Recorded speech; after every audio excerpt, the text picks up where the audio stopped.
دکھایا باپ بھی بیٹے کو تانا دے کر معاف کرتا ہے، لیکن رب العالمین اپنے خطا کار بندے کو تانا بھی نہیں دیتا، معاف کر دیتا ہے۔ نعرہ تکبیر۔ حدیث قدسی رحمت عالم صلی اللہ علیہ وسلم نے فرمایا،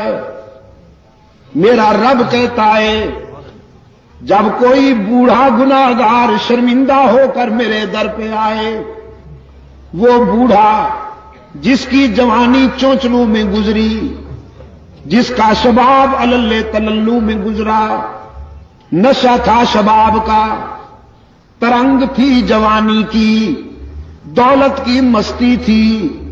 برادری اور پارٹی کا غرور تھا، رگوں میں گرم گرم خون کی روانی تھی، دولت کی فراوانی تھی، ساری زندگی بغاوت میں گزار دی، ایک بار بھی میرے در پہ سجدہ ریز نہیں ہوا، نامہ اعمال میں ایک بھی سجدہ نہیں، ایک بھی نیکی نہیں، لیکن اب زندگی کی شام ہو گئی، آنکھوں سے بینائی چلی گئی، کان سماعت سے معروم ہونے لگے، زبان میں لکنت آ گئی، دانت گر گئے، سر کانپنے لگا، بالوں میں سفیدی اتر آئی، بیماریوں نے یلغار کر دیا، معدہ کچھ ہضم نہیں کرتا، کمر جھک گئی، پاؤں کانپنے لگے، ہاتھ لرزنے لگے، اولاد نے بھی نگاہیں پھیر لی، لوگوں نے بھی رخ پھیر لیا، اور سب سے بڑا حادثہ جیب خالی ہو گئی، ساری دنیا سے مایوس ہو کر یہ بوڑھا باغی، یہ بوڑھا گناہگار رات کے اندھیرے میں سب سے چھپ کر اللہ کے در پہ روتا ہوا آتا ہے کہ تنگ دستی کے جو عالم میں گھبراتا ہوں، پر درے غیر پہ جاتے ہوئے شرماتا ہوں، ہاتھ پھیلانے میں محتاج کو غیرت کیسی،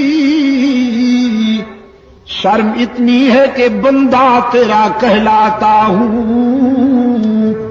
رب العالمین نے فرمایا میرے محبوب، میرے پیغمبر بہت اچھی طرح جانتا ہوں اس بوڑھے کو،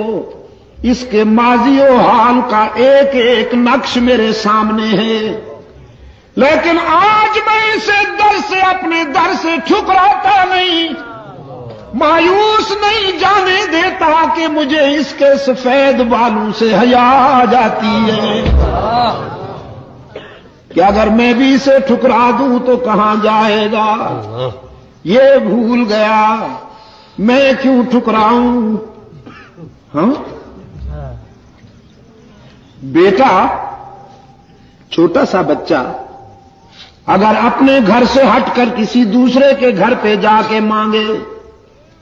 پڑوس کے دروازے پہ کھڑے ہو کر مانگنے لگے، تو پھر ماں یہ تو نہیں کہتی کہ جاؤ اسی گھر میں رہو، تم نے ان سے مانگا کیوں، ان کے دروازے پہ گئے کیوں؟ ماں آتی ہے، اپنے لال کو اٹھا کر سینے سے لگاتی ہے، منہ چوم لیتی ہے، کہتی ہے بیٹا یہاں کیوں آ گئے ہو، سب کچھ مجھ سے ہی ملے گا۔ رب العالمین تو والدین سے بھی زیادہ شفقت کرنے والے ہیں، والدین بھی اپنی اولاد پر اتنی شفقت نہیں کر سکتے جتنا محمد کا خدا اپنے بندوں پہ شفیق اور رحیم ہے۔ بغیر کچھ لیے سب کچھ دینے والا کون؟